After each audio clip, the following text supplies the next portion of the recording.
दर्शकगण, श्रोतागण, भाई और बहनों, मातृशक्ति को नमन। खास, विशेष, मनमोहक, हमें एक अच्छा इंसान बनाने वाला, इंसानियत और मानवता के सूत्र देने वाला, धर्म दर्शन के बारे में बताने वाला, योग दर्शन शिक्षा की बातें करने वाला और हमारी जो भारतीय संस्कृति के मूल्य गिर गए हैं उसकी पुनर्प्रतिष्ठा कैसे हो उसके बारे में सूत्र देने वाला, हमारा जीवन अच्छा बने, हमारा जीवन सुखमय बने, शांतिमय बने, हमारे नकारात्मक भाव तिरोहित होकर के सकारात्मक भावों में बदले, कार्यक्रम का मुख्य उद्देश्य है। और जितने भी एपिसोड्स प्रस्तुत किए जाते हैं, प्रतिदिन नए नए एपिसोड के अंदर इन्हीं बातों को डाला जाता है, इन्हीं बातों को बड़ा जो है शोध पूर्वक जो है इंसर्ट किया जाता है, डाला जाता है, उसमें इंक्लूड किया जाता है, ताकि हर रुचि के, हर वर्ग के, हर उम्र के व्यक्ति को जो है वह उसमें से कुछ कुछ इंटरेस्ट लगे और उस इंटरेस्ट में से उसमें से कोई नई चीज, नई बात निकाल सके। तो इसी क्रम के अंदर आज हम एक हमारे राष्ट्रीयता से जुड़ा हुआ विषय लेकर के आपके सामने प्रस्तुत हुए हैं। आज का हमारा विषय है कि हिंदी हमारी राष्ट्रभाषा। ये विषय हम सभी भारतवासियों के लिए बहुत ही उपयोगी है।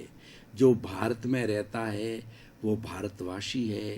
भारत देश का नाम जो है भरत, जो कि हमारे भगवान ऋषभ के पुत्र हुए हैं, उनके नाम से ये भारत पड़ा है और ये आर्यों की संतान कहलाती है।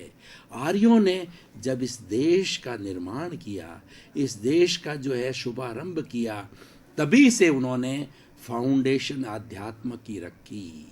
हमारी फाउंडेशन अध्यात्म पर आधारित है और जो फाउंडेशन अध्यात्म पर आधारित होती है वो महल कभी डिगमिगा नहीं सकता, क्योंकि अध्यात्म की जड़ें पताल तोड़ होती है, बहुत गहरी होती है। अध्यात्म किसी का अहित नहीं करता, किसी की निंदा नहीं करता और किसी से घृणा नहीं करता। वो प्रेम करता है, वो मैत्री करता है, वो करुणा करता है, वो शांतिपूर्ण अस्तित्व में विश्वास रखता है। सभी प्रेम से जिए और जीने दो, इसी का नाम अध्यात्म कहलाता है। तो हम समाज में जीते हैं। मनुष्यों के समूह को समाज कहा जाता है। पशुओं का भी अपना समूह होता है जिसको समज बोलते हैं। केवल एक मात्रा का अंतर है। पक्षियों का भी समूह होता है। आपने कभी देखा होगा कि हमारे राजस्थान में कुरजा आती है और उधर जो है हमारे बहुत सी जगह पर विदेशी पक्षी आते हैं। गर्मियों के अंदर आते हैं, कुछ सर्दियों के अंदर आते हैं, हंस आते हैं, आदि आते हैं। अलग अलग टाइप के विदेशी पक्षी भारत भ्रमण करने आते हैं, आके वायुमंडल को एंजॉय करने के लिए आते हैं। जैसे कि जो है हमारा चूरू जिले के अंदर एक ताल है, वहाँ पे आते हैं और उसके साथ साथ के अंदर बहुत सी जगह पर आते हैं। तो वो समूह में रहते हैं। हम भी मनुष्य हैं, समूह में रहते हैं, समाज में रहते हैं। अब समाज में हम जीते हैं तो हमारे से एक दूसरे से कॉन्वर्सेशन करने का, बातचीत करने का, एक दूसरे से वार्तालाप करने का माध्यम क्या होता है? वह माध्यम है भाषा। हर मनुष्य के जो है वो कार्यकलाप करने के 3 बड़े साधन हैं। मन है, वचन है और काया है। मन का काम है चिंतन करना होता है और मन चिंतन करता है वर्तमान का और भूतकाल का स्मृति करता है और भविष्य काल की कल्पना करता है। ये मन का काम है, ये चिंतन का काम है और ये विचारधारा का काम है। और वचन जो होता है, जैसे मैं बोल रहा हूँ, भाषा को, शब्दों को, बोली को जो है वह भाषा कहा जाता है, वचन कहा जाता है। इसीलिए हम जब बच्चा जन्म लेता है और वो थोड़ा थोड़ा पापा मम्मी इस तरीके से बोलना चालू करता है तो उसको माता सिखाती है। हर जो है पशु पक्षी की भी अपनी भाषा होती है जो हमको समझ में नहीं आती है, लेकिन जो पशु पक्षियों की भाषा जानते हैं वो समझते हैं। उनकी वोकेबुलरी जो है, उनका शब्दकोश से लिमिटेड शब्दों का होता है, लेकिन जो इस जो है विधा को जानते, इस विद्या को जानते हैं, वो पशु पक्षियों की भाषा को समझते हैं। भगवान ऋषभ ने जो है अपने कुछ पुत्रों को जो है ये पशु पक्षियों की भाषा जानने की विद्या सिखाई थी। तो जो पशु पक्षी बोलते थे और तो वो आराम से उनकी बात को समझ जाते थे। उनका भी शब्दावली होती है, यानी विनिमय का जो साधन है वो भाषा होती है। माता जब हमको, बच्चा जब बोलता है, तुतली तुतली भाषा के अंदर माता जो सिखाती है वो मदर टंग कहलाती है, और वह आगे जाकर के जो है मातृभाषा का रूप ले लेती है। इसीलिए भाषा एक बहुत बड़ा सशक्त माध्यम है व्यक्ति से व्यक्ति को पहचान करने का। और सारे हमारे समाज की जितनी भी एक्टिविटीज होती है भाषा के बिना हम नहीं कर सकते। भाषा नहीं होगी तो हर व्यक्ति मौन हो जाएगा, मूक हो जाएगा। जो गूंगे लोग होते हैं वो भाषा का विनिमय नहीं कर सकते, क्योंकि ईश्वर ने जो है उनको जो है ये वोकल है वो कोड नहीं दी, डिफेक्टिव हो जाता है। इसीलिए कहा गया है कि आत्म अनुभव बात की, और जो कोई पूछे बात, सो गूंगा गुड़ खाई के कहे कौन मुख स्वाद। आत्मा के अनुभव की बात अगर कोई पूछता है कि मुझे आत्मा को शरीर हाथ पे दिखाओ, तो कोई व्यक्ति हाथ पे आत्मा को दिखा नहीं सकता है, क्योंकि वो अमूर्त होती है, वो अनुभव की जा सकती है। हर क्षण व्यक्ति अनुभव करता है। मैं बोल रहा हूं तो ये भी आत्मा की साक्षी से बोल रहा हूं, और आत्मा न होती है तो राम नाम सत्य हो जाता है, आत्मा की साक्षी से होता है। तो इस तरीके से भाषा का बहुत बड़ा हमारे कहना चाहिए इम्पोर्टेंस है। और राजस्थानी में कहा गया है कि बोलिया के लाद्या, व्यक्ति जो ही बोलता है, दो चार सेंटेंस बोलता है, तो अंकन करने वाला उसके चरित्र की गहराई, उसके ज्ञान की गहराई, उसमें कितनी समझ है, उसको आराम से पहचान लेता है। इसलिए भाषा मनुष्य की विद्वता की और मनुष्य की दुर्जनता की, सज्जनता की, सभी का बहुत बड़ा माध्यम है। इसे, और ये भाषा हमारी शब्दावली है, हमारा शब्दकोश है। एक एक शब्द के करोड़ों करोड़ों लाखों लाखों मीनिंग होते हैं। जैसे कि हमारा अंग्रेजी का शब्द RUN रन होता है, इस रन के सैकड़ों सैकड़ों अर्थ होते हैं। तो I am running to run the factory, to run the business, to run the NGO, to run the country. कई कई एक शब्द के उसके जो भाष्य हो जाते हैं, शब्द के कई कई अर्थ हो जाते हैं। इसका मतलब होता है सब किससे होता है, ये भाषा के द्वारा होता है। अब प्रश्न ये है कि हमारी राष्ट्रभाषा, हर एक देश की अपनी अपनी भाषा होती है। राष्ट्रभाषा का अर्थ होता है कि वो ऐसी भाषा होती है कि उस देश के हर व्यक्ति को, हर सदस्य को वो भाषा अवश्य आनी चाहिए। जैसे कि मदर टंग आवश्यक होती है, मदर टंग के बिना बच्चा बोल नहीं सकता, अपने परिवार के अंदर एक दूसरे को समझ नहीं सकता। तो वो हमारी मातृभाषा होती है जो कि हम अपने परिवार के अंदर बोलते हैं। उसी तरीके से हमारे प्रांत की भी भाषा होती है, वो उसको प्रांतीय भाषा कहते हैं। और आज लगभग 14-15 जो है प्रांतीय भाषाएं जो है उनको हमारे संविधान ने स्वीकृति दी है, वो हमारी प्रांतीय भाषा हैं। लेकिन हिंदुस्तान जैसे बड़े देश में 30-32 प्रांत है, 30-32 प्रांतीय भाषाएं एक व्यक्ति को सीखना बहुत मुश्किल होता है। इसीलिए हमारी भारत सरकार ने, हमारे जो बड़े बड़े नेता है, उन्होंने हिंदी को राष्ट्रभाषा घोषित किया।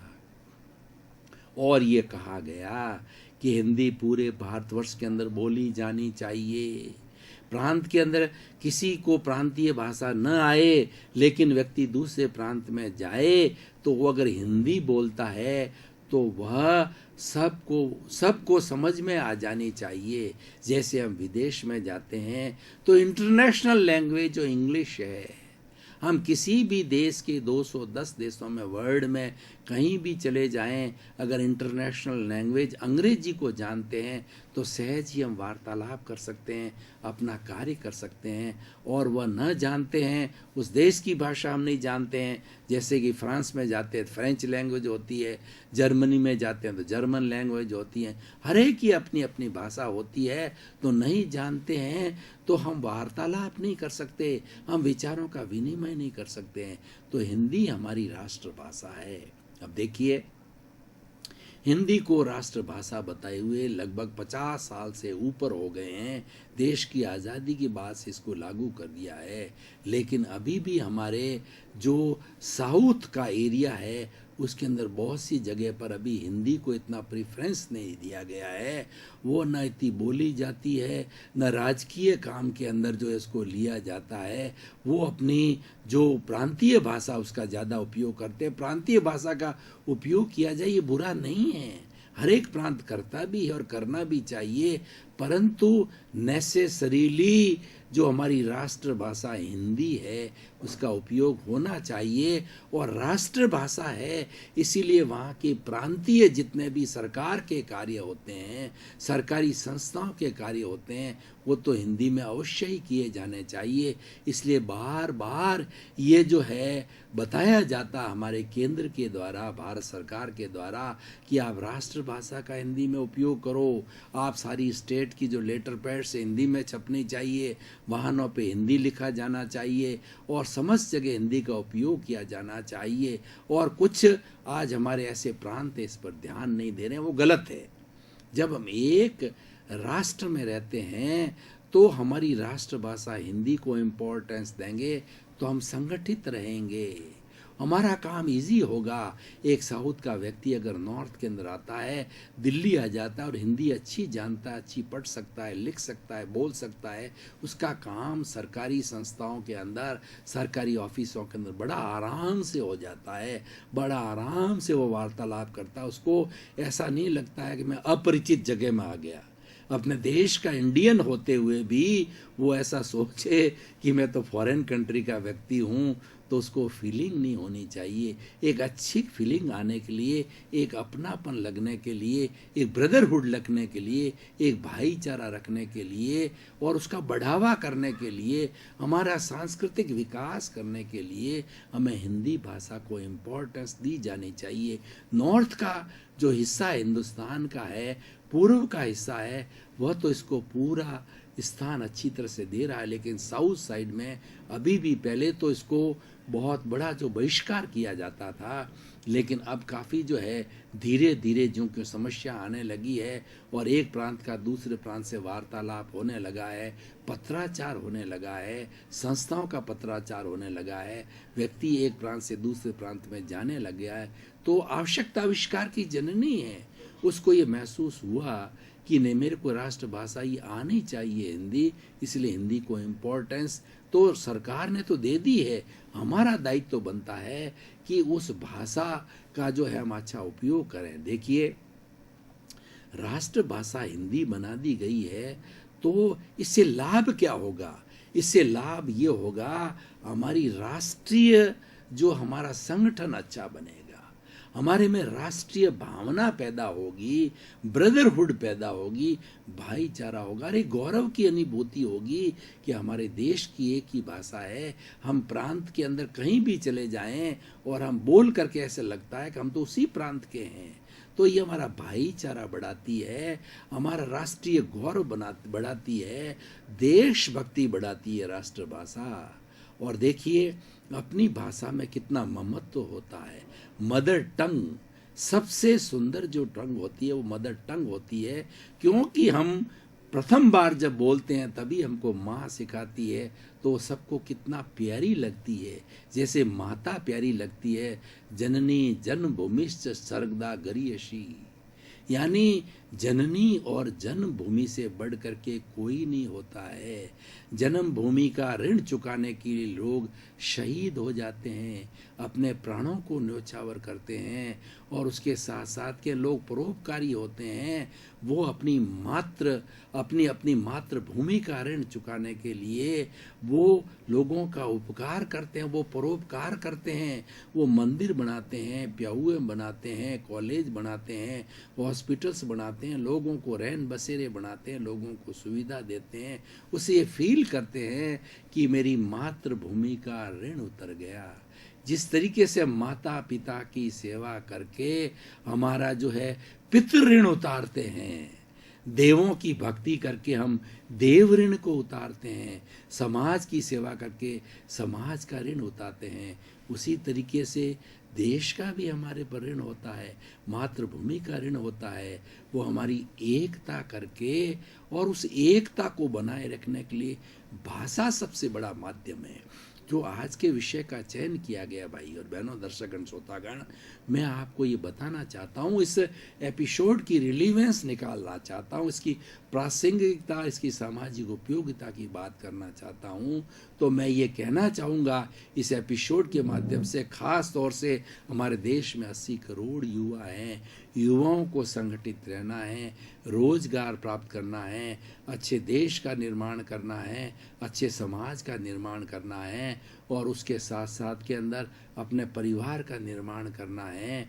तो आप जो भाषा है उसके संगठन, यानी हिंदी हमारी जो राष्ट्रभाषा डिक्लेयर हो चुकी है, उसको प्राथमिकता दें, उसको पढ़ने में, लिखने में, बोलने में, बच्चों को सिखाने में, स्कूलों में, कॉलेजों में, यूनिवर्सिटियों में, एनजीओ में, जियो में, सभी में ज़्यादा से ज़्यादा उपयोग किया जा रहा है। लेकिन ख़ास तौर से मैं उनको जो है आज के एपिसोड से निवेदन करना चाहूँगा, आप हिंदी भाषा को जो है वो प्रशय दें, प्रोत्साहन दें, इसका बाइकाट ना करें, इसका बहिष्कार नहीं करें, इसका अधिक से अधिक उपयोग करेंगे तो हमारे पूरे देश के अंदर जो है एक सा जो है माहौल नज़र आएगा। जैसे आप देखिए, वो आप किसी गल्फ कंट्री में, मोमेडन कंट्रीज़ में चले जाइए, वहाँ उर्दू भाषा सामान्य है, क्योंकि जो है उनका जो धार्मिक ग्रंथ कुरान है वो उर्दू में लिखा गया है और उसके बाद में उसका ट्रांसलेशन अरबी में वगैरह कई भाषाओं में हुआ है, इंटरनेशनल लैंग्वेज इंग्लिश में भी हुआ है, लेकिन मूल व उर्दू भाषा में लिखा गया है।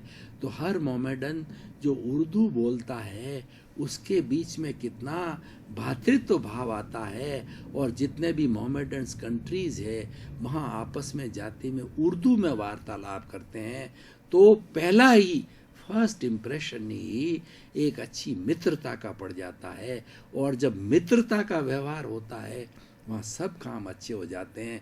जहाँ शत्रुता का व्यवहार होता है, वहाँ रंजिश होती है, वहाँ भय होता है, वहाँ संशय होता है और वहाँ कोई कार्य अच्छा नहीं होता है और सबसे बड़ी बात मानसिक तनाव बना रहता है।